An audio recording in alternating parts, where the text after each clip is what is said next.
حق و باطل کا فیصلہ کن اور تاریخ ساز معرکہ 17 رمضان المبارک، اہل ایمان کی جرأت و استقامت اور غلبہ حق کا دن۔ بسم اللہ الرحمن الرحیم۔ ناظرین السلام علیکم۔ آج کی ویڈیو میں ہم غزوہ بدر کا واقعہ پیش کرنے جا رہے ہیں۔ آپ سے درخواست ہے کہ ویڈیو کو آخر تک ضرور دیکھیے۔ غزوہ بدر کفر اسلام کا پہلا معرکہ ہے جس میں نبی کریم صلی اللہ علیہ وآلہ وسلم اپنے 313 جانثاروں کے ساتھ مدینہ منورہ سے مقام بدر روانہ ہوئے۔ اس قافلے کے آگے 2 سیاہ رنگ کے اسلامی پرچم تھے جن میں سے ایک حضرت علی رضی اللہ تعالی عنہ کے ہاتھ میں تھا۔ 17 رمضان المبارک 2 ہجری جمعۃ المبارک کو جنگ بدر کی ابتدا ہوئی۔ مقام بدر مدینہ منورہ سے مکہ مکرمہ کے پرانے راستے پر تقریباً 80 میل کے فاصلے پر واقع ہے۔ یہاں ایک کنواں تھا۔ ملک شام سے آنے والے قافلے اس مقام پر ٹھہرا کرتے اور اس کنویں کے مالک کا نام بدر بن عامر تھا۔ اسی سے اس جگہ کا نام بدر پڑا۔ سرکار دو عالم صلی اللہ علیہ وآلہ وسلم نے جب سے مکہ مکرمہ سے مدینہ منورہ کی جانب اپنے صحابہ کرام رضی اللہ تعالیٰ عنہم اجمعین کے ساتھ ہجرت فرمائی تو قریش مکہ نے مسلمانوں پر حملے کی تیاریاں شروع کر دی۔ اسی اثناء میں یہ خبر بھی مکہ میں پھیل گئی کہ مسلمان قریش مکہ کے شام سے آنے والے قافلے کو لوٹنے آ رہے ہیں، اور اس پر مزید یہ کہ عمر بن حضرمی کے قتل کا اتفاقیہ واقعہ بھی پیش آیا جس سے قریش مکہ مزید بھڑک گئے۔ نبی کریم صلی اللہ علیہ وآلہ وسلم کو جب ان حالات کا علم ہوا تو اللہ کے نبی صلی اللہ علیہ وآلہ وسلم نے صحابہ کرام رضی اللہ تعالیٰ عنہم اجمعین کو جمع فرما کر اس واقعہ کا اظہار فرمایا۔ سیدنا حضرت ابوبکر صدیق رضی اللہ تعالیٰ عنہ اور دیگر صحابہ کرام رضی اللہ تعالیٰ عنہم اجمعین نے جواب میں جانثارانہ تقریریں کیں۔ آپ صلی اللہ علیہ وآلہ وسلم نے دوبارہ مشورہ طلب کیا تو انصار میں سے حضرت سعد بن عبادہ رضی اللہ تعالیٰ عنہ نے عرض کیا کہ غالباً آپ صلی اللہ علیہ وآلہ وسلم کا روئے سخن ہماری طرف ہے۔ آپ صلی اللہ علیہ وآلہ وسلم نے فرمایا ہاں۔ حضرت سعد بن عبادہ رضی اللہ تعالیٰ عنہ نے عرض کیا کہ یا رسول اللہ صلی اللہ علیہ وآلہ وسلم، ہم آپ صلی اللہ علیہ وآلہ وسلم پر ایمان لائے ہیں۔ ہم نے آپ صلی اللہ علیہ وآلہ وسلم کی تصدیق کی اور گواہی دی ہے کہ جو کتاب آپ صلی اللہ علیہ وآلہ وسلم لائے ہیں وہ حق ہے، اور ہم نے آپ صلی اللہ علیہ وآلہ وسلم کی اطاعت اور فرما برداری کا عہد کیا ہے۔ یا رسول اللہ صلی اللہ علیہ وآلہ وسلم، آپ صلی اللہ علیہ وآلہ وسلم جس طرف جانے کا حکم دیں گے ہم میں کوئی ایک بھی اس سے پیچھے نہیں ہٹے گا۔ قسم ہے اس ذات کی جس نے حق کے ساتھ آپ صلی اللہ علیہ وآلہ وسلم کو مبعوث کیا، اگر آپ صلی اللہ علیہ وآلہ وسلم ہمیں سمندر میں کود جانے کا حکم دیں گے تو ہم سمندر میں کود جائیں گے۔ حضرت مقداد رضی اللہ تعالیٰ عنہ نے عرض کیا، ہم موسیٰ علیہ السلام کی امت کی طرح نہیں ہیں جس نے حضرت موسیٰ علیہ السلام سے کہا کہ تم اور تمہارا رب جا کر دشمن سے لڑو، ہم تو یہاں بیٹھ کر دیکھیں گے، بلکہ ہم آپ صلی اللہ علیہ وآلہ وسلم کے دائیں بائیں اور آگے پیچھے آپ صلی اللہ علیہ وآلہ وسلم کے ساتھ لڑیں گے، اور ہم لوگ واقعی آپ کے تابع فرمان ہوں گے۔ حضور صلی اللہ علیہ وآلہ وسلم جنگ کا حکم فرمائیں، انشاءاللہ اسلام ہی غالب آئے گا۔ سرکار دو جہاں صلی اللہ علیہ وآلہ وسلم نے اپنے غلاموں کا یہ جذبہ ایمانی دیکھا تو حبیب خدا صلی اللہ علیہ وآلہ وسلم کا چہرہ اقدس فرط مسرت کے باعث چمک اٹھا۔ غزوہ بدر میں مسلمانوں کی فتح کا سب سے بڑا اور اصل سبب نصرت الہی تھا۔ اللہ تبارک تعالیٰ سے حضور نبی کریم صلی اللہ علیہ وآلہ وسلم نے نہایت گریہ و زاری سے دعا فرمائی، اے خدا یہ قریش ہیں اپنے سامان غرور کے ساتھ آئے ہیں تاکہ تیرے رسول کو جھوٹا ثابت کریں۔ اے اللہ اب تیری ہو مدد آ جائے جس کا تو نے مجھ سے وعدہ فرمایا ہے۔ اے اللہ اگر آج یہ مٹھی بھر نہتے لوگ مارے گئے تو پھر روئے زمین پر تیری عبادت کرنے والا کوئی نہیں بچے گا۔ دعا کے دوران آپ صلی اللہ علیہ وآلہ وسلم کی داڑھی مبارک آنسوؤں سے بھیگی ہوئی ہچکی بندھی تھی۔ آپ صلی اللہ علیہ وآلہ وسلم کے کندھوں پر پڑی ہوئی چادر بار بار نیچے گر جاتی جسے حضرت ابوبکر صدیق رضی اللہ تعالی عنہ اٹھا کر آپ صلی اللہ علیہ وآلہ وسلم کے کندھوں پر ڈال دیتے اور ساتھ ساتھ حضور صلی اللہ علیہ وآلہ وسلم کی دھاس بندھاتے کہ اللہ تعالیٰ آپ صلی اللہ علیہ وآلہ وسلم کو تنہا نہیں چھوڑے گا اور آپ صلی اللہ علیہ وآلہ وسلم کی ضرور مدد کرے گا۔ اس کے جواب میں اللہ تعالیٰ نے آپ صلی اللہ علیہ وآلہ وسلم کو فتح کی بشارت دی اور 1000 فرشتوں سے امداد فرمائی، جس کا ذکر اللہ تعالیٰ نے سورہ انفال میں کیا ہے۔ جنگ سے ایک روز قبل آپ صلی اللہ علیہ وآلہ وسلم نے میدان بدر کا معائنہ فرمایا۔ آپ صلی اللہ علیہ وآلہ وسلم کے ہاتھ میں چھڑی تھی، جس سے آپ صلی اللہ علیہ وآلہ وسلم نے میدان میں مختلف جگہ پر دائرے لگائے اور فرمایا کہ ابو جہل یہاں قتل ہوگا، ولید، عتبہ اور شیبہ یہاں قتل ہوگا۔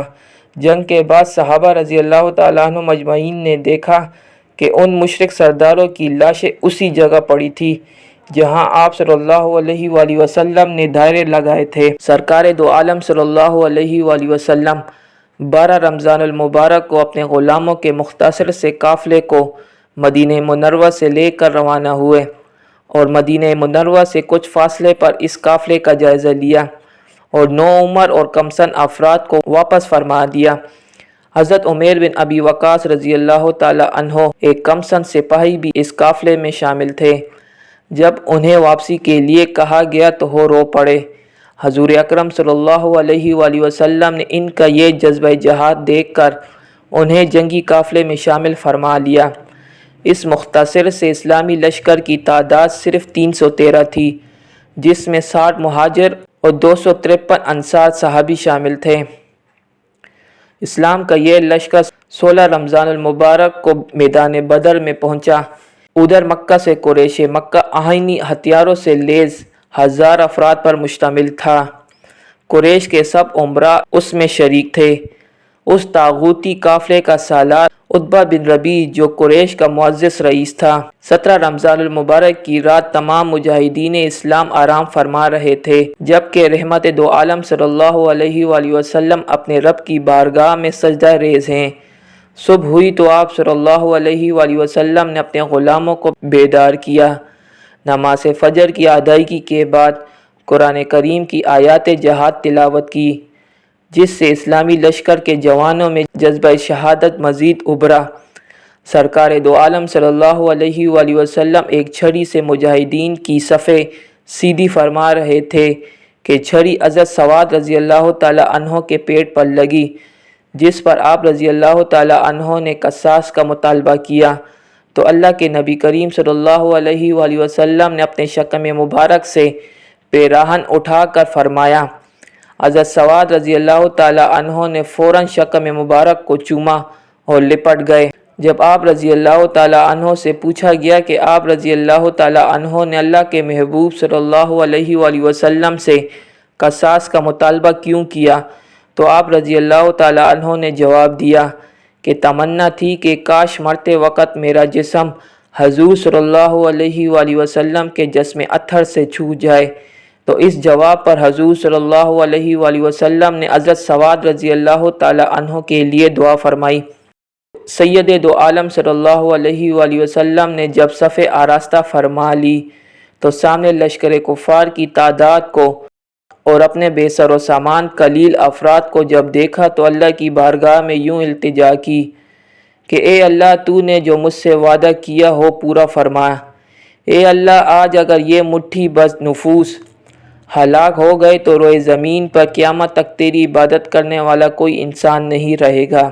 اس کے بعد نبی کریم صلی اللہ علیہ وآلہ وسلم کی زبان وحی ترجمان سے یہ الفاظ جاری ہوئے کہ عنقریب کفار کی فوج کو شکست ہوگی اور وہ بھاگ جائیں گے۔ 17 رمضان 2 ہجری جمعے کے دن دوپہر کے وقت جنگ کی ابتدا ہوئی تو سب سے پہلے سیدنا حضرت عمر رضی اللہ تعالی عنہ کے غلام حضرت مہجہ نے جام شہادت نوش کیا۔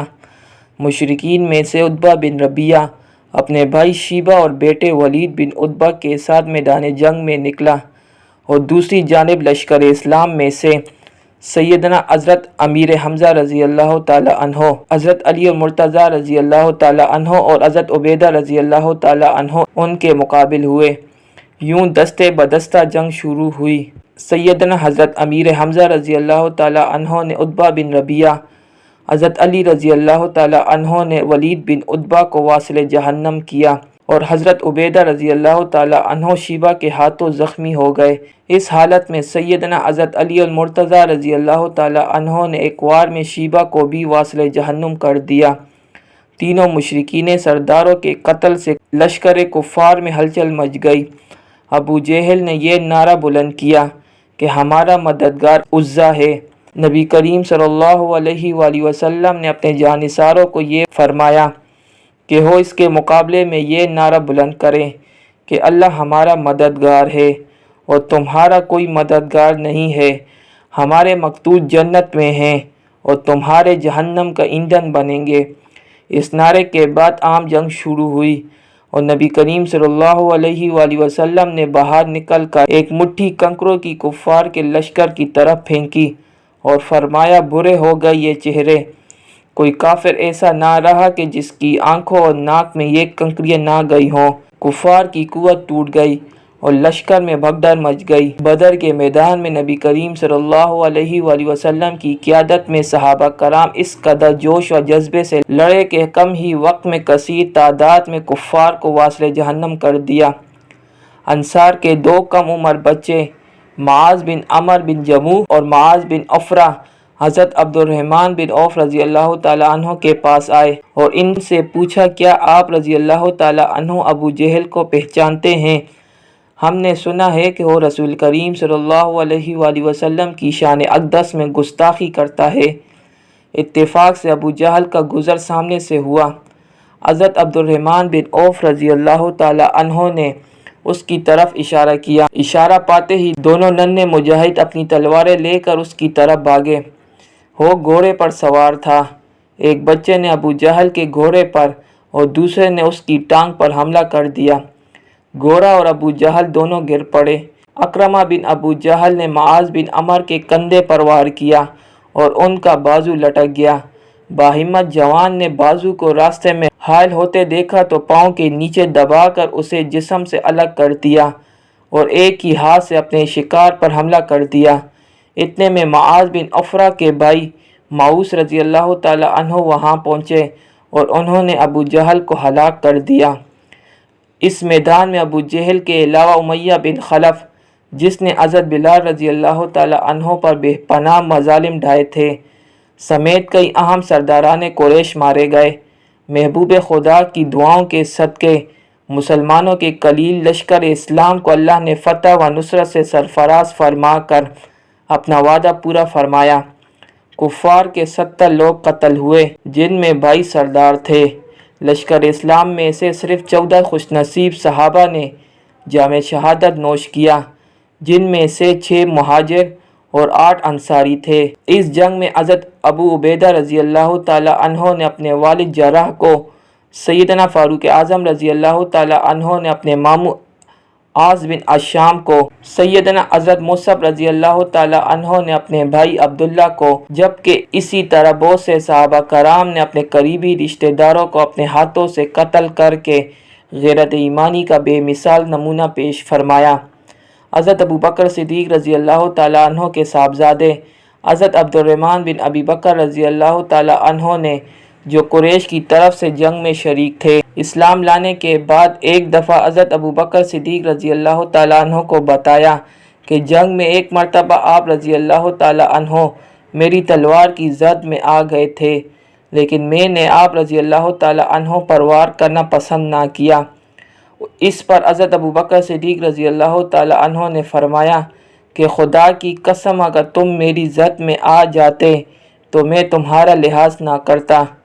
قیدیوں کے بارے میں مشاورت ہوئی تو سیدنا فاروق اعظم رضی اللہ تعالیٰ عنہ نے سب کو قتل کرنے کا مشورہ دیا اور ہر مسلمان اپنے قریبی رشتہ دار کو قتل بھی خود کرے، جبکہ یار غار رسول سیدنا حضرت ابو بکر صدیق رضی اللہ تعالیٰ عنہ نے مشورہ دیا کہ پڑھے لکھے قیدیوں سے 10 ان پڑھ مسلمانوں کو لکھنا پڑھنا سکھایا جائے اور دیگر قیدیوں سے حسب استطاعت فدیہ لے کر چھوڑ دیا جائے۔ غزوہ بدر میں رسول اللہ صلی اللہ علیہ وآلہ وسلم کی بیٹی اور سیدنا حضرت عثمان غنی رضی اللہ تعالیٰ عنہ کی زوجہ حضرت رقیہ رضی اللہ تعالیٰ عنہ شدید علیل تھی، چنانچہ نبی کریم صلی اللہ علیہ وآلہ وسلم نے سیدنا حضرت عثمان غنی رضی اللہ تعالی عنہ کو ان کی دیکھ بھال کے لیے مأمور فرمایا۔ اس وجہ سے آپ رضی اللہ تعالی عنہ غزوہ بدر میں شامل نہ ہو سکے، لیکن جب غزوہ بدر کے بعد مال غنیمت تقسیم ہوا تو اللہ کے نبی کریم صلی اللہ علیہ وآلہ وسلم نے سیدنا حضرت عثمان غنی رضی اللہ تعالی عنہ کو غازیان بدر میں شامل فرما کر مال غنیمت میں سے ان کو بھی حصہ عطا فرمایا۔ جب مالدار قیدیوں سے فدیہ طلب کیا جا رہا تھا تو آپ صلی اللہ علیہ وآلہ وسلم کے چچا عباس نے کہا کہ جو سونا میرے پاس تھا وہ تو مال غنیمت میں شامل کر لیا گیا ہے، اب میرے پاس کچھ بھی نہیں بچا۔ یہ سن کر نبی کریم صلی اللہ علیہ وآلہ وسلم نے فرمایا کہ اے چچا، جب آپ مکہ مکرمہ سے چلے تھے تو کچھ مال میری چچی ام فضل کے سپرد کیا تھا۔ یہ ایسی بات تھی کہ جس کا علم کسی کو نہیں تھا۔ حضور صلی اللہ علیہ وآلہ وسلم کی اس بات سے متاثر ہو کر حضرت عباس، حضرت عقیل اور حضرت نوفل نے بھی اسلام قبول فرما لیا۔ ناظرین، حق و باطل کے اس پہلے معرکے میں اسلام کی شاندار فتح نے مسلمانوں کو عرب کی ایک عظیم قوت بنایا۔ عرب اور عرب سے باہر، دور و نزدیک اس جنگ کے چرچے ہونے لگے۔ چھوٹے قبائل جو پہلے اسلام قبول کرنے سے ڈرتے اور کفار مکہ سے خوفزدہ تھے، انہوں نے کھل کر مسلمانوں کی حمایت شروع کر دی اور لوگ جوک در جوک اسلام میں داخل ہونے لگے۔ بدر سے پہلے اسلام ایک مذہب اور دین تھا، مگر بدر کے بعد وہ خود ریاست بن گیا۔ ناظرین و کرام، یوم بدر کا پیغام یہ ہے کہ میدان جنگ میں کامیابی کا انحصار مادی وسائل سے زیادہ نظریاتی اور اخلاقی حیثیت پر ہے۔ بدر میں یہ ثابت ہو گیا کہ امت جب ایمان اور یقین کے ساتھ آگے بڑھتی ہے تو اللہ کی نصرت ان کے ساتھ ہوتی ہے۔ جنگ بدر رنگ و نسل کے بجائے خالص عقیدے کی بنیاد پر تھی۔ ایک طرف تکبر و غرور اور گھمنڈ تھا اور دوسری طرف عاجزی و انکساری اور اللہ کی نصرت پر کامل یقین تھا۔ اسلام اور کفر کے درمیان اس جنگ میں مہاجرین اور انصار نے ایک دوسرے سے بڑھ کر قربانیاں دی۔ آج بھی نسل، زبان اور علاقائی تعصب پر تقسیم ہونے کے بجائے عقیدے اور نظریے کی بنیاد پر امت کو متحد اور منظم ہونا ہوگا۔ امت کے اتحاد کی بنیاد آج بھی کلمہ توحید اور حضور صلی اللہ علیہ وآلہ وسلم کی محبت ہی ہے۔